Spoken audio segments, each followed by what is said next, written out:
शुरू करो, डालो बुनियाद, घर महल नजर आएगा। वंडर लाइए, वंडर अपनाइए, फर्क नजर आएगा। वंडर सीमेंट, फर्क नजर आएगा। नमस्कार, मैं हूं रिजवान अहमद सिद्दीकी। आप देखना शुरू कर चुके हैं सबकी खबर। आज आपके सामने हम खबर लेकर आए हैं भोपाल गैस राहत अस्पताल की और उनके जो सीएमएचओ हैं सत्येंद्र सिंह राजपूत, उनकी कारगुजारियों की।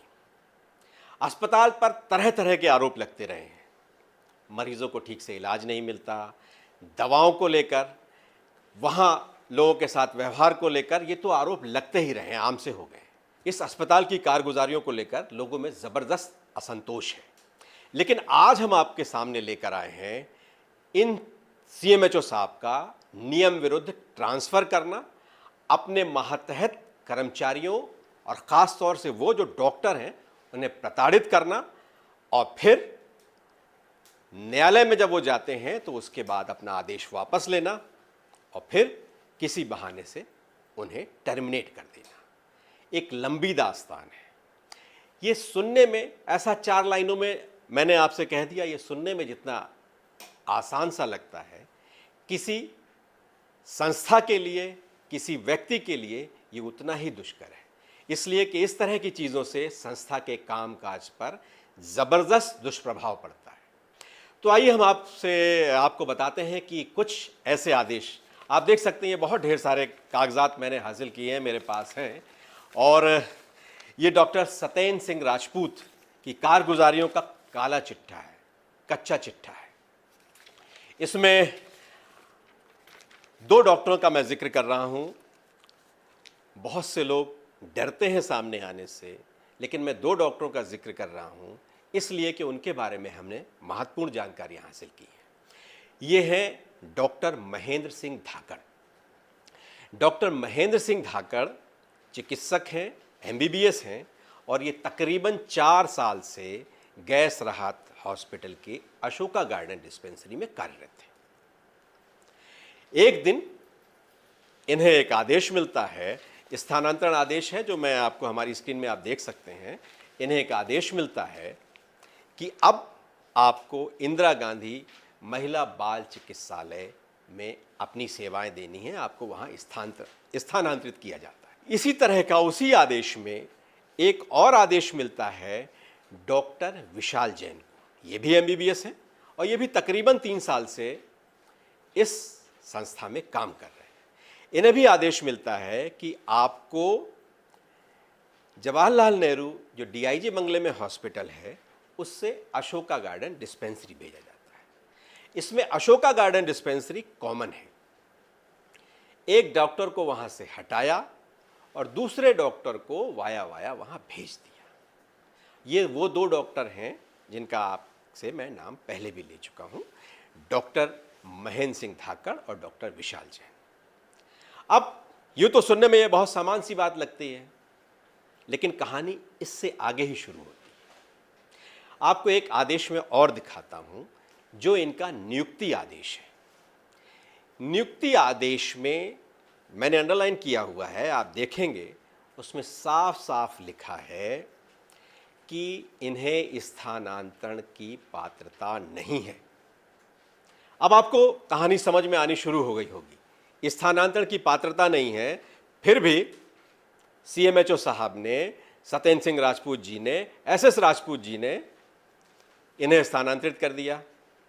जाहिर है ये नियम विरुद्ध है, और नियम विरुद्ध काम करने की उन्हें क्यों जरूरत पड़ी, ये हम पूछते हैं उनसे। एसएस राजपूत अगर चाहें तो ये बात हमें बता सकते हैं। हम अपने दर्शकों को वो बात भी दिखाएंगे कि क्यों जरूरत आन पड़ी और क्यों नियम विरुद्ध काम उन्होंने किया। अगर ये नियम विरुद्ध नहीं है तो ये भी बताएं कि ये किस नियम के तहत उन्होंने किया। डॉक्टर राजपूत ने जो आदेश किया था उसके विरुद्ध ये चिकित्सक उच्च न्यायालय जबलपुर की शरण में गए और वहां से इन्हें राहत मिली। न्यायालय ने इस आदेश को स्थगित कर दिया। लेकिन जब आदेश स्थगित हो गया तो उनके साथ प्रताड़ना की एक नई कहानी शुरू हुई। न्यायालय ने आदेश दिया था तो अपना आदेश संस्था को वापस लेना पड़ा। सीएमएचओ साहब ने बड़ी मेहरबानी की न्यायालय के आदेश के बाद कि उन्होंने अपना आदेश वापस ले लिया, लेकिन उसके बाद इन दोनों चिकित्सकों को किसी न किसी बहाने से, डॉक्टर महेंद्र सिंह धाकड़ को तो यह कहा गया कि आपकी सीएम हेल्पलाइन में शिकायत हुई है, आप रेड क्रॉस हॉस्पिटल में भी सेवाएं देते हैं, इसलिए आपको उस शिकायत के आधार पर टर्मिनेट किया जाता है, आपको निष्कासित किया जाता है। सीएम हेल्पलाइन में क्या शिकायत हुई थी? जब हमने उसकी पड़ताल की तो हमें यह पता चला कि सीएम हेल्पलाइन में तकरीबन 6 महीने पहले जब वो शिकायत हुई थी, तब महेंद्र सिंह धाकड़ से किसी भी प्रकार का न कोई स्पष्टीकरण लिया गया और न ही उन्हें कोई जवाब देने का अवसर मिला। यह प्राकृतिक न्याय का सिद्धांत है कि यदि किसी व्यक्ति के खिलाफ अगर ऐसी कोई शिकायत आती है, और वो डॉक्टर है, कोई मामूली व्यक्ति नहीं है, एक डॉक्टर है, अगर उसके खिलाफ कोई शिकायत आती है तो उसको कम से कम अपनी बात रखने का अवसर तो देना चाहिए, बाकी निर्णय तो उस अधिकारी को लेना चाहिए। इसमें एक चीज और है, महेंद्र सिंह धाकड़ के खिलाफ, डॉक्टर महेंद्र सिंह धाकड़ के खिलाफ जिस व्यक्ति ने शिकायत की थी, वो व्यक्ति ये बात अपने बयान में दर्ज करा चुका है कि उसने कोई शिकायत ही नहीं की, उसके मोबाइल का दुरुपयोग हुआ है इस शिकायत में। तो अब उसके बाद जब शिकायतकर्ता ही कह रहा है अपनी बात से मुकर गया, या शिकायतकर्ता जो कह रहा है उसकी सत्यता की जांच हमने नहीं की है, लेकिन शिकायतकर्ता इस बात को कह रहा है कि उसने शिकायत नहीं की, उसके मोबाइल का दुरुपयोग हुआ है। रेड क्रॉस में काम करने के बारे में भी हमने पड़ताल की। रेड क्रॉस की ओर से भी ये पता चला कि जब ये सारे दस्तावेज हमारे पास हैं, हम आपको अपनी स्क्रीन में दिखाएंगे, कि जब इनकी ड्यूटी का समय पूरा हो जाता था उसके बाद ये रेड क्रॉस को सेवाएं देते थे। रेड क्रॉस एक स्वयंसेवी संस्था है। रेड क्रॉस में लोगों को, गरीब मरीजों को और अन्य लोगों को एक ऐसी सुविधा दी जाती है बहुत ही नॉमिनल शुल्क में, और ज़्यादातर निःशुल्क सेवाएं दी जाती हैं। तो ये वहाँ भी जाकर काम करते थे, अपनी चिकित्सीय दायित्व का निर्वहन करते थे, लेकिन वो एक नौकरी की तरह मानी जाएगी, ये इसका निर्णय आपको लेना है। और चूंकि ये संविदा आधार पर भर्ती हैं, इसलिए इनकी सेवा शर्तों पर ये लागू नहीं होता कि ये अपने कार्य के बाद कहीं और कार्य नहीं कर सकते। इतना ही नहीं, कुछ और भी दस्तावेज हमारे पास हैं। डॉक्टर सत्येंद्र सिंह राजपूत ने कुछ और लोगों के भी तबादले किए हैं, और तबादले में भी बड़ा आश्चर्यजनक तथ्य एक और आ गया। इनको लगता है ये खाला जी का घर है, सरकारी दफ्तर नहीं है, ये खाला जी का घर है, इनका जब मन चाहेगा, जैसे चाहेगा ये आदेश दे देंगे, जैसा चाहेगा उसको निरस्त कर देंगे, या उसके पहले बैक डेट का भी आदेश निकाल लेंगे। तो ये एक आदेश हमारे पास है जिसमें इन्होंने 18 तारीख को एक नोटिस दिया एक चिकित्सक को कि आपको स्थानांतरित कर दिया गया था। स्थानांतरित, मैं फिर जिक्र कर रहा हूं, स्थानांतरण का इन्हें अधिकार ही नहीं है, इसलिए कि इन लोगों को पात्रता ही नहीं है स्थानांतरण की। इनकी सेवा शर्तों में साफ साफ लिखा है कि आपको स्थानांतरण की पात्रता नहीं है। जब पात्रता नहीं है तो करने वाले को भी पात्रता नहीं है, ये स्पष्ट है। तो 18/6 को एक इन्हें आदेश दिया जाता है कि आप वहां जाकर ज्वाइन करें। फिर ये भी न्यायालय की शरण में जाते हैं, और जैसे ही ये पता चलता है कि ये न्यायालय की शरण में चले गए, तो ये कागज़ हमने गोपनीय आधार पर निकाले हैं, इसलिए मैं उन डॉक्टर का नाम का उल्लेख नहीं कर रहा हूं, इसलिए कि मेरी उनसे चर्चा नहीं हुई। तो उसमें एक आदेश और सामने आता है। पहले शोकाज नोटिस जारी किया जाता है 18/6 को, लेकिन 17/6 का एक और आदेश आता है कि आपका स्थानांतरण निरस्त किया जाता है। ये आदेश 19/6 को सामने आता है, लेकिन बैक डेट में निकाला गया था, इसलिए पत्र क्रमांक जो है वो 18/6 के पत्र क्रमांक से कम संख्या है उसकी। तो जाहिर है कि ये सरकारी दफ्तर का, सरकारी पद का और अपने मनमानी का इससे बड़ा उदाहरण नहीं हो सकता। दुरुपयोग किया है डॉक्टर एस राजपूत ने, ये इससे दिखता है। ये इतना ही नहीं है, कहानी और आगे की भी है। ये अन्याय की कहानी है, ये मनमानी की कहानी है, और ये राजधानी भोपाल में हो रही है। गैस राहत का जो हॉस्पिटल है, वहाँ कई ढेर सारे हॉस्पिटल हैं, उसमें 6 अस्पताल हैं। मैं अपने दर्शकों को बता दूं, उसमें 6 अस्पताल हैं और 9 डिस्पेंसरी हैं। एक बड़ा इंफ्रा है और इसमें ये सीएमएचओ साहब ने इसको अपनी सल्तनत समझ लिया है और इस सल्तनत में वो जो चाहेंगे, जैसा चाहेंगे वैसा करेंगे। उनके आदेशों से, उनके कार्यकलापों से, जो इनका क्रियाकलाप है उनसे ऐसा स्पष्ट दिखता है, महसूस होता है। ये आप भी महसूस कर सकते हैं और इस जिम्मेदारों को महसूस करना चाहिए। इस विभाग के मंत्री विजय शाह हैं, गैस राहत के मंत्री हैं विजय शाह हैं। पीछे बहुत चीज़ों में वो व्यस्त रहे हैं अपनी चीज़ों में।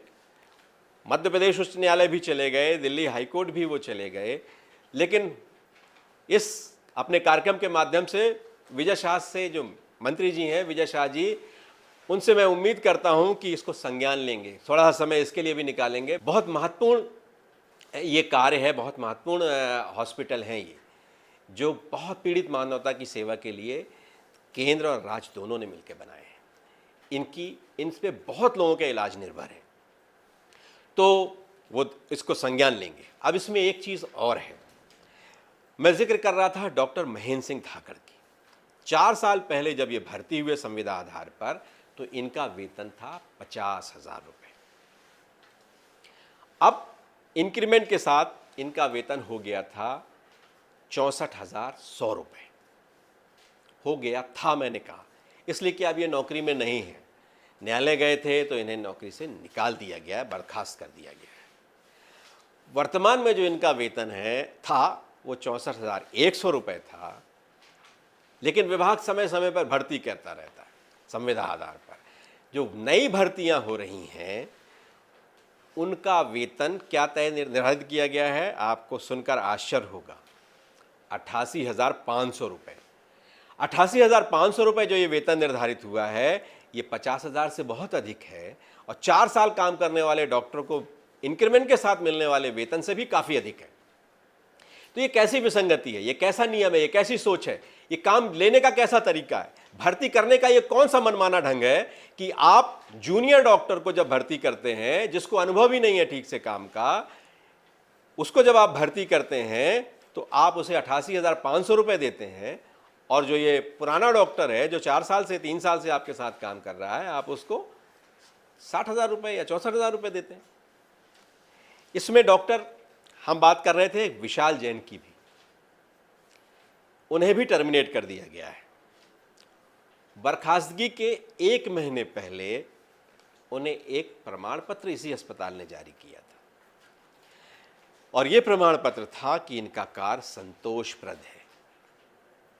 जब कार्य संतोषप्रद था तो ये साहब जो मनमानी करते हैं, एसएस राजपूत साहब, इतना असंतोष कैसे हो गया उनके मन में कि इन्होंने इनको भी टर्मिनेट कर दिया।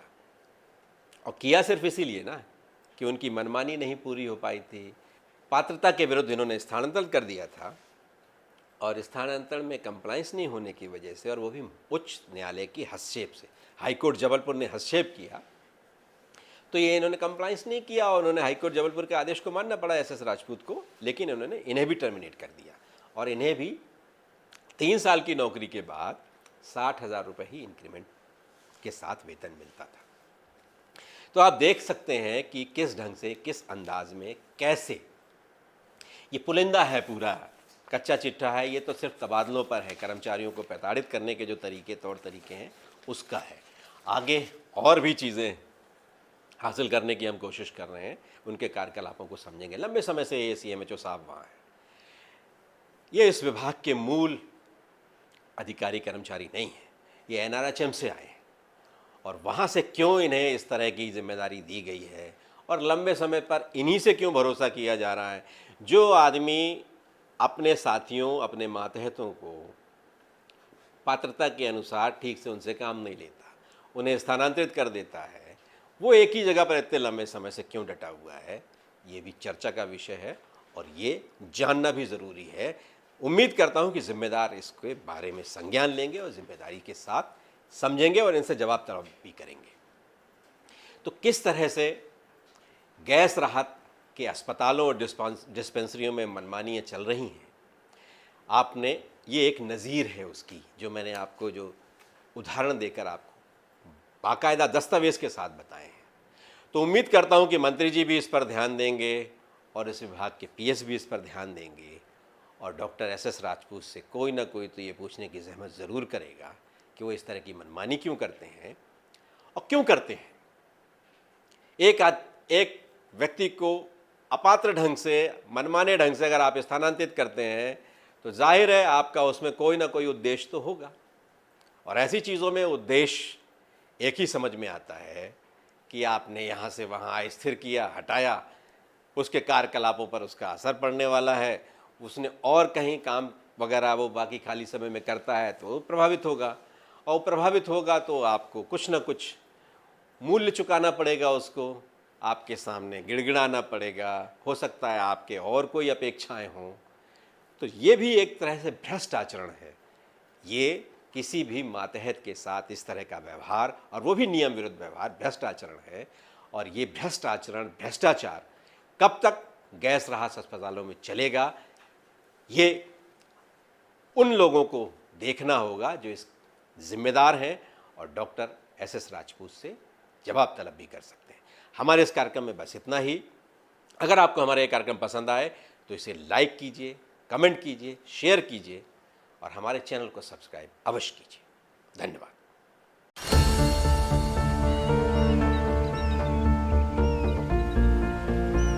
जो बनकर मेरा हमसफर आएगा, सिर्फ उसी को फर्क नजर आएगा। शुरू करो, डालो बुनियाद, घर महल नजर आएगा।